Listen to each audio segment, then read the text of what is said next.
Dai Wanawanga.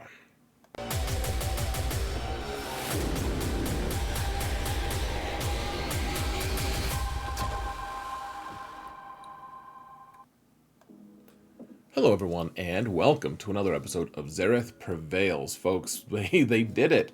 Darth Talon is in the game. I cannot believe they actually made her safe for work. You guys can do a search on your own, but she's from the Legends comic books, like Dark Horse comics, back before Marvel got their paws on the Star Wars comics. And she's a Sith from that era, definitely Legends. And I'll be honest, I thought that when they first told me that she was rumored to come into the game, I was like, there's just no way. We're not getting Darth Talon.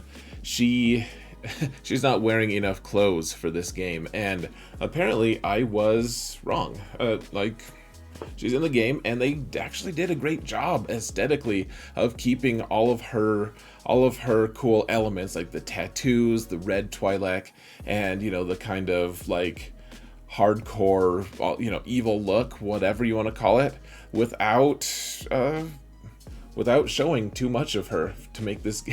I don't know, it's very impressive, and frankly I don't feel like they want or frankly need to make a character that has her obvious charms in other areas. So I'm actually very impressed by her kit as well. Looks really, really strong. And she's a GAC Omicron. They've announced 2 more GAC Omicrons in Qui-Gon and Zam, both of which are extremely interesting, actually. So we're going to talk about that today, talk about Darth Talon's kit, and then tomorrow, I think, is when we're going to start with the GAC refresher guides. Just so you guys are aware, I haven't been ignoring it, but I've been doing other things, such as my Wheel of Time podcast. You guys can find the link to that in the video description. And I do want to remind you, folks, just real quick, if you want to support the channel for free, all you have to do, hit that thumbs up button or leave a comment in the comments area. Let me know what you think of Darth Talon and her kit, or Qui-Gon or Zam, or just say Algo. I don't care. Just trying to mount the algorithm, and I can't do it without you folks. You guys have been amazing, and we're going to grow this channel as much as we can if possible.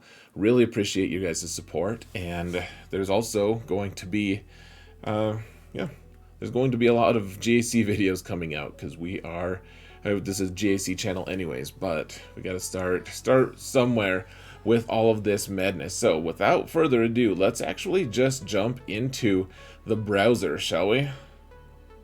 Whoa, wait, we're not in the browser. We're just still here, but we can see Darth Talon here, and it's really cool. Let's actually, so we've got the little card here, but we can look at the abilities now.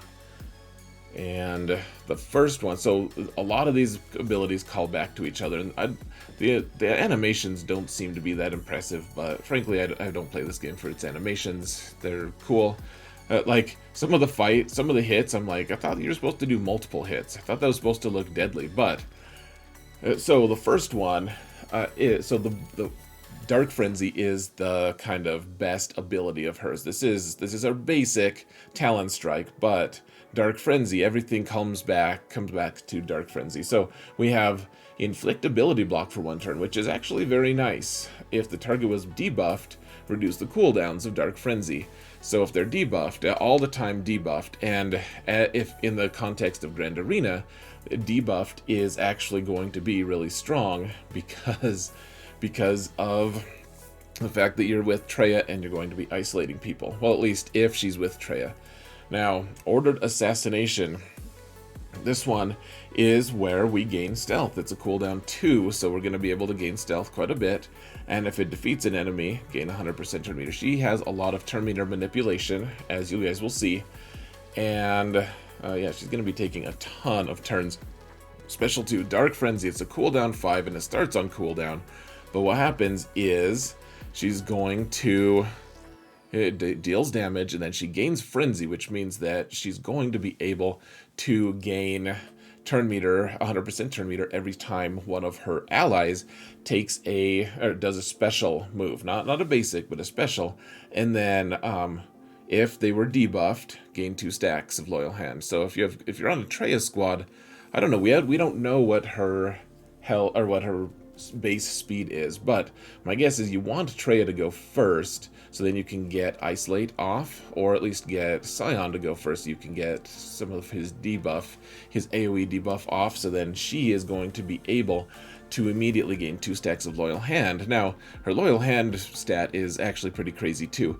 It's kind of confusing though. So you gain 10% max protection and offense. Now, the max protection part is a little confusing just because she doesn't have a way to regenerate her protection unless you take, I guess you could take her with like Sith Eternal or something. He can regenerate her protection, but if she's gaining a bunch of max protection, like it's kind of a weird stat. I think that's probably there, like I said, for like Sith Eternal or something, because he can actually heal her protection. But the offense part, stacking max 20, she's getting, she can eventually get up to 200% of her max offense, which seems pretty neat.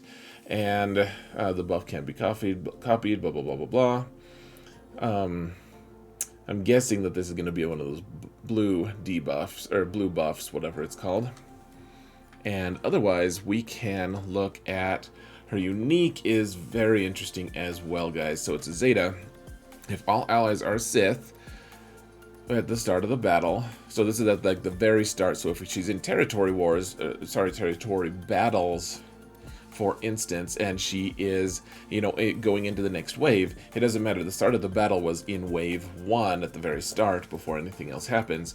Whenever the leader is damaged, all allies are gaining 5% turn meter, which is actually a really good one for a lot of different things if the leader is damaged. And this is also one that is not, if the leader's damaged, then everyone gets this bonus, but like Sith Eternal doesn't get damaged that much because you can't target him unless you have an AoE. And so this is kind of, it means that she's not going with Sith Eternal, I believe. The first time they would be defeated, so the first time the leader would die, Darth Talon, and Darth Talon's active, then they're basically, it's a savior mechanic. Like, they recover all their health, they actually get a bonus turn immediately, 100% turn meter. It's not a bonus turn, but 100% turn meter is close enough in a lot of circumstances. Then Darth Talon gains 3 stacks of Loyal Hand. Remember that we get the max of 20 there. She loses 50% health, gains stealth, blah blah blah blah blah. Dark Frenzy's cooldown is refreshed, but I don't feel like this Zeta, like it's good. It seems good. Like, you probably want to apply it, but at the same time, I think the main part of it, guys, is the 5% turn meter boost, because, I mean, a lot of the leaders she wants to be with, if they die, like, they're not gonna, I don't know, it's not gonna happen too often, I guess. Like, Darth Revan has ways to keep himself alive, Treya is really, really tanky, and Sith Eternal just can't be targeted, so she's not gonna, like, revive them very often, but every time the leader is damaged, gain 5% turn meter. That can be situationally good. I'm interested to know, like, what can we do to make that work? Like, because it's all Sith at the start of the battle, we can't have like Watt there to make, like, we could make Scion the lead or something like that and make him taunt. So then, if he's the leader and he's taunting, then and have Watt target the leader and make him taunt, give him the artificial taunt, whatever, then everyone could, like, you just gain a ton of turn meter because they would all just be hitting Scion. But that doesn't really work because you don't have Watt, or you can't have Watt because he's not Sith. So, not really sure what all that nonsense is about. Like, how do you get them to guarantee target you? I guess if you're facing Jedi Revan, he'll auto-target Treya and everyone will take bonus turns because, through the nose. But anyways, we can speculate later. I am very interested to see how we can abuse that. Like, how someone's going to find something that is just ridiculous, and it'll be fun to see. It'll be miraculous, in fact. It will save us all. But the unique here is something that I am super excited about, because it just straight up buffs whatever team she's on. As long as she's with Sith, she's going to buff them. And this isn't Omicron. This is just straight up. Everyone is gaining 30% max health, 30% offense, and 20 plus 20 speed. And then if she ever goes below 100% health, then all of the Sith tanks on her team gain retribution and taunt. So she's kind of a passive, she forces a passive taunt. Like when she falls below 100% health, so that means she can be at 100% health, someone takes her, something happens, it takes her down to less than that, and then if she heals, if she's on Traya squad, she's going to heal quite a bit, she's going to constantly be forcing that taunt onto Scion, and if you take Sith Empire Trooper, she'll be taunting on him as well. And then in Grand Arena, this is also pretty interesting.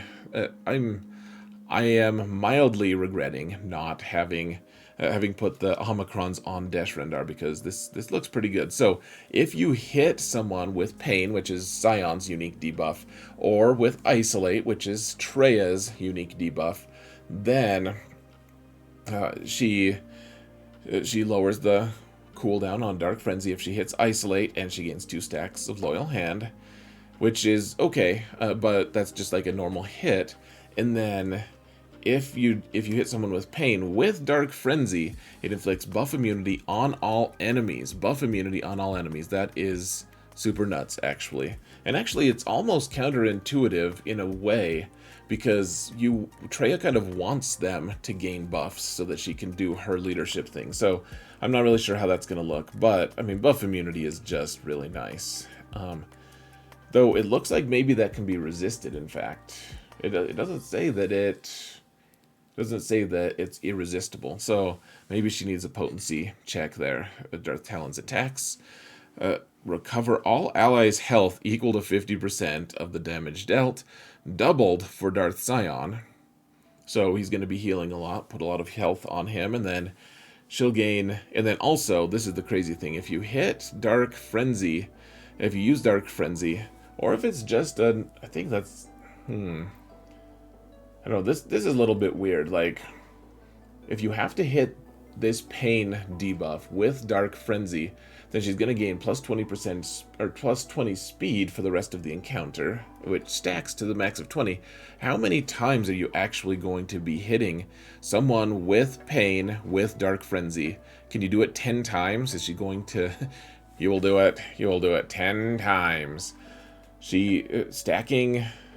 I don't really know about that, guys. The max 200 seems like it seems cool. Like, whoa, she's gonna be so fast, but she's kind of not, because I don't think she's, unless you can just hit her with a normal hit. Like, it's kind of unclear right now. Dark Frenzy inflicts buff immunity on all enemies. Otherwise, you know, maybe it's just otherwise basic attacks from her are going to do more.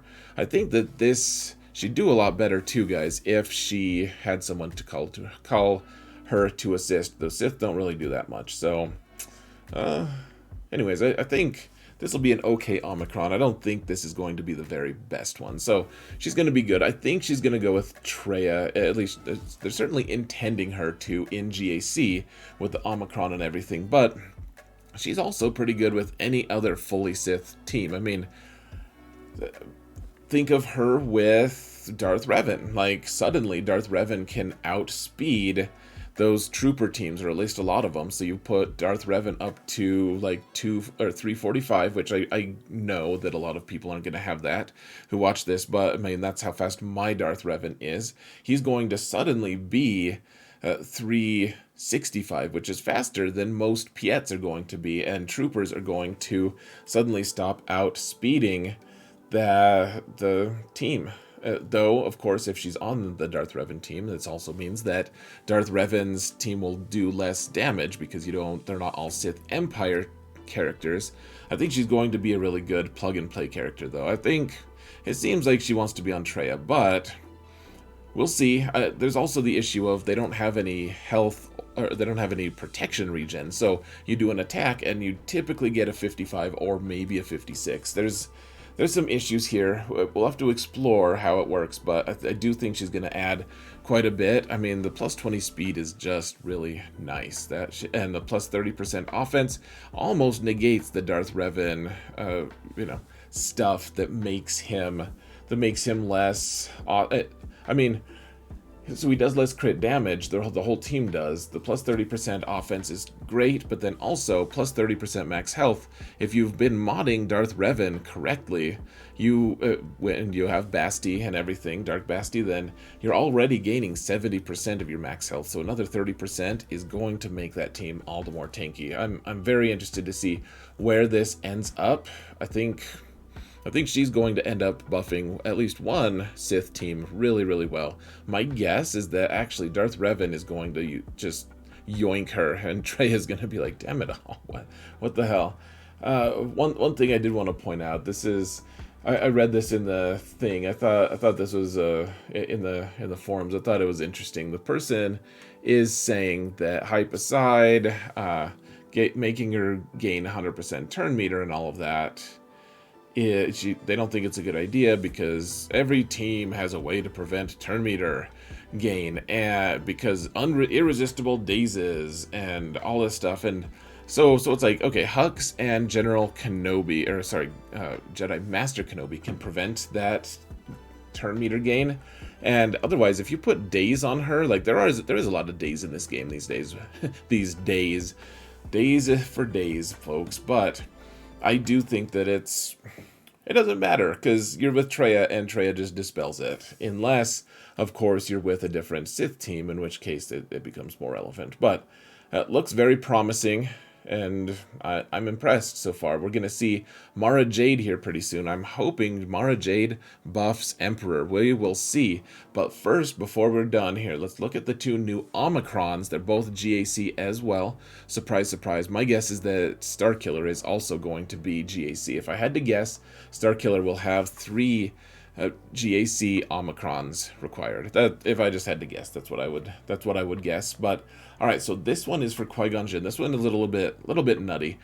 So Jedi allies, instead of just gaining their offense equal to 3 times their speed, they gain 30 times their speed, and it's doubled when they have Foresight. So they start with Foresight. There's other ways to get it. You put like Grandmaster Yoda with them, and it gets pretty crazy, like 30 times their speed. Times, like if Grandmaster Yoda's 300 speed, which is not that hard to get, you're getting what, 9,000 extra offense, which and Grandmaster Yoda's taking a ton of turns. There's no mechanic in the Qui-Gon Jinn kit that's going to prevent Yoda from taking a lot of turns. And so what's really crazy though, guys, is once you get to the point where you have all Jedi allies, so if Qui-Gon dies, then everyone gains 400% of Qui-Gon's offense, which 400%, I mean, so if Grandmaster Yoda has 9,000 bonus, and he's already got like 10,000 or so offense, he'll already have like 20k offense, which is a pretty crazy Grandmaster Yoda. And then however much Qui-Gon has for his offense, if you give him another 10k even, which is going to be, he'll have more than that, but let's say he has 10k offense, Grandmaster Yoda would gain 4k more offense. And so Grandmaster Yoda sitting at like 40k, I should say, for Qui-Gon Jinn. So 40k, 10. I'm just struggling with math, guys. But Grandmaster Yoda is going to be sitting at something around 60,000 offense, which, this is a really interesting nuke ability.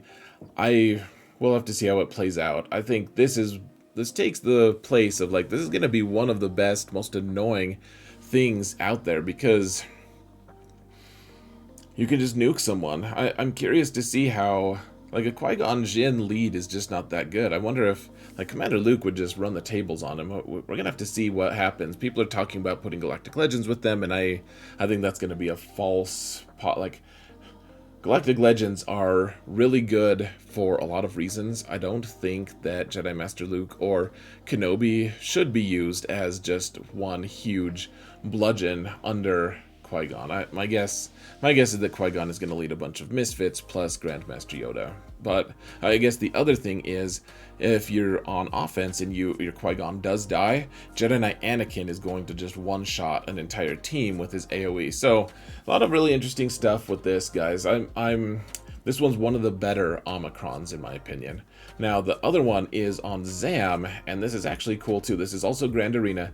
So she's gaining all these boosts and everything to her unique, and unique is really nice because you don't have to put her in the lead. Obviously, she can just be someone who buffs everyone outside of her unique, outside of her leadership, and so and her leadership sucks. So you don't want that at all. You don't want anything to do with the weird changeling creature, who also kind of doesn't have a nose, or does she?